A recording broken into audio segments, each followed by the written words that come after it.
Welcome to my new channel Voice Mixer লৈ সকলোকে স্বাগতম জনাইছো সকলোকে মোৰ তৰফৰ পৰা আন্তৰিক ধন্যবাদ জ্ঞাপন কৰিলো আজি আকৌ মই এটা কমন কোৱেশ্চন লৈ আগুৱাই গৈ আছো যোৱাকালি মই এটা কোৱেশ্চন দিছিলো যেটো নেকি আগন্তুক 21ৰ ফাইনাল পৰীক্ষাৰ বাবে बहुत इम्पोर्टेंट है 99% चांस আছে হেতু আহাৰ আৰু এটা আজি যেটো কোৱেশ্চন লৈছো হেতু বহুত ইম্পৰ্টেন্ট হয় 99% চান্স কাৰণ এই কোৱেশ্চনটো জুৱা 2015 চনত অলৰেডি আহি গৈছে আকৌ বাৰে আহি থাকে এনেকুৱা ধৰণৰ কোৱেশ্চন গতিকে সমান্তৰ প্ৰগতিৰ চেপ্টাৰ নম্বৰ 5.3 ৰ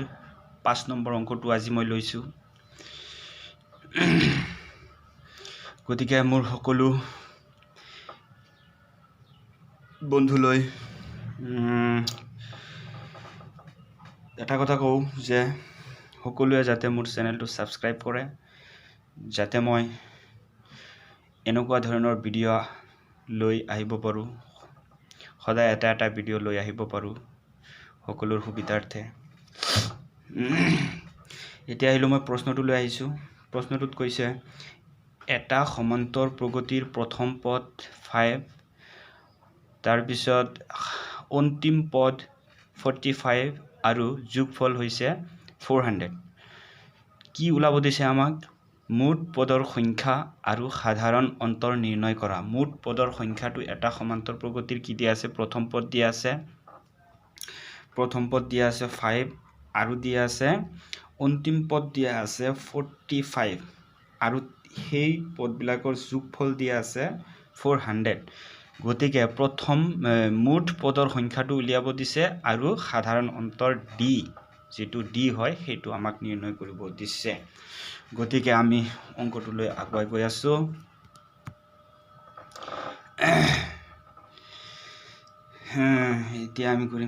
এতিয়া আমি দিয়া থকা বস্তুখিনি আগতে মই লিখি লম গতিকে লিখিম ইয়াত বুলি লিখিম ইয়াত কি দিয়া আছে প্ৰথম পদ আমি কিহেৰে বুজাও a = কিমান দিয়া আছে 5 তাৰ পিছত কি দিয়া আছে অন্তিম পদ কিহেৰে বুজোৱা হয় a n ৰে বুজোৱা হয় a n কিমান দিয়া আছে 45 আৰু কি দিয়া আছে যোগফল কিহেৰে বুজোৱা হয় কালিৰ 4 নম্বৰ অংকটোত মই আলোচনা কৰিছো যে SN ৰে বুজোৱা হয় কিমান দিয়া আছে 400 আৰু আমাক উলিয়াব দিছে কি মুঠ পদৰ সংখ্যা কিহেৰে বুজোৱা হয় স্মল n ৰে বুজোৱা হয় এটো আমাক উলিয়াব দিছে গতিকে হোৱাট আৰু এটা কি উলিয়াব দিছে সাধাৰণ অন্তৰ কিহেৰে বুজোৱা হয় d মানে আমাক এটো উলিয়াব দিছে গতিকে আমি পোন প্ৰথমে কি উলাম যেহেতু আমাক উলিয়াব দিছে মুঠ পদৰ সংখ্যা আমি মুঠ পদৰ সংখ্যাটো উলাম কেনেকৈ উলাম n ৰ মানটো উলাব লাগিব n ৰ মানটো উলাবলৈ গলে আমি কোনটো সূত্ৰত গলে মই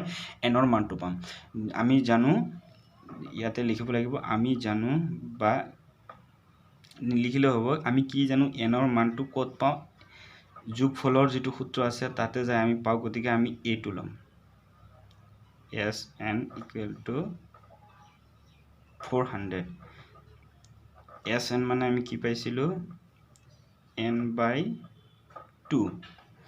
n/2 পাইছিলো গতিকে আমাক ইয়াত কিহৰ মান দিয়া আছিল কালি এটা সূত্ৰ লৈছিলো যেটো n/2 * twice a plus এনেকে এটা সূত্ৰ আছিল এটো লৈছো আজি কিন্তু আমি সেইটো নলম n ৰ মান দিয়া আছে তিনটা সূত্ৰ লিখিছিলো তাৰে এটা সূত্ৰ লম কি n ৰ মান দিয়া আছে গতিকে আমি কি লম ইয়াতে আমি লম a plus কি লম an এইটো সূত্ৰ আমি লম 400 কমন 400 বহাই দিছো কোনটো লৈছিলো আমি সূত্ৰ কালি যেটো লৈছিলো আমি হেতু সূত্ৰ আৰু এইটো সূত্ৰ এটা লিখি দিছিলো আজি মই এইটো সূত্ৰ কিয় লৈছো আজি আমাৰ n ৰ মান দিয়া আছে গতিকে আমি এইটো সূত্ৰ লৈছো এতিয়া চাবা n/2 মই বহাই লৈছো a ৰ মান দিয়া আছে কিমান 5 প্লাস এনৰ মান দিয়া আছে 45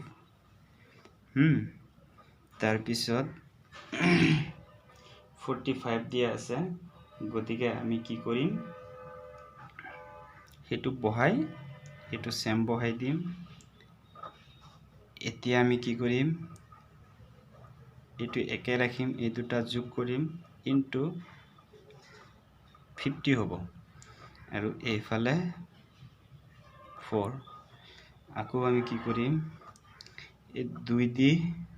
50 যদি কৰো আমি কি বাৰ যাব 25 বাৰ যাব গতিকে এইফালে কি পালো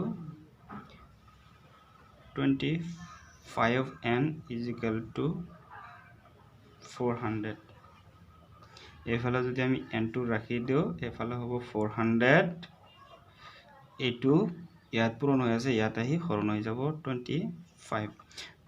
ক যদি আমি 400 ত কাটো কিমান যাব 16 বাৰ এতেকে nৰ মানটো আমাক কি হ'ব 16 nৰ মান কি হ'ব 16 এতেকে আমি কি পালো অন্তিম পদ আমাক উলিয়াব দিছিলে অন্তিম পদ এতেকে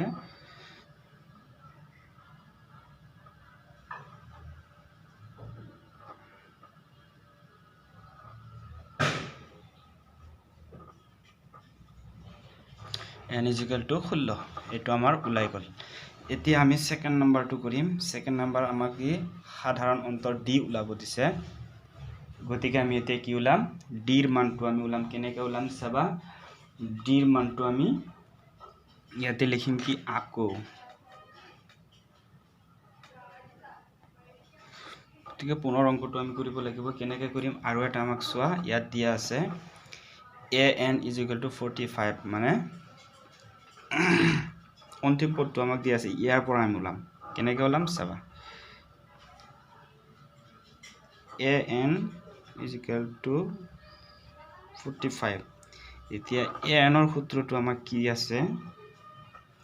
an ৰ সূত্ৰটো a + n - 1 * d = কিমান দিয়া আছে 45 এতিয়া আমি এটো উলাম এৰ মানটো বহাই দিম 5 দিয়া আছে প্লাস n ৰ মানটো আমি পাই গৈছো কিমান 16 - 1 d তো আমাক উলা নাই উলাই আছো গতিকে d টো d লিখিলো এতিয়া চাবা 5 টো এফালে কি হৈ আছে এটোৰ লগত প্লাস হৈ আছে গতিকে 5 টো আমি এফালে যদি লও ইকুৱেলৰ এফালে ললে মাইনাস হৈ যাব গতিকে ইয়াত আমি ইয়াৰ পৰা যদি 16 ৰ পৰা 1 মাইনাস কৰো কিমান পাম 15 আৰু into d d to d হৈ যাব এফালে আমি ললে যদি এফালে মাইনাস কৰি দিও 5 কি হৈ যাব এই 5 টো 40 হৈ যাব 40 এতিয়া চাবা d টো কমন ৰাখিলো ৰাখাৰ পিছত ওপৰত কি হৈ যাব 40 আৰু এটো ইয়াত পূৰণ হৈ আছে এফালে আহিলে কি হৈ যাব হৰণ হৈ যাব ঠিক এফাতে 15 ইয়াত যদি আমি 5 এৰে কাটো 15 ত কেইবাৰ যাব 3 বাৰ আকৌ ইয়াক যদি 5 এৰে কাটো 40 ত 8 বাৰ যাব 8 বাৰ এতেকে d = 8/3 এতেকে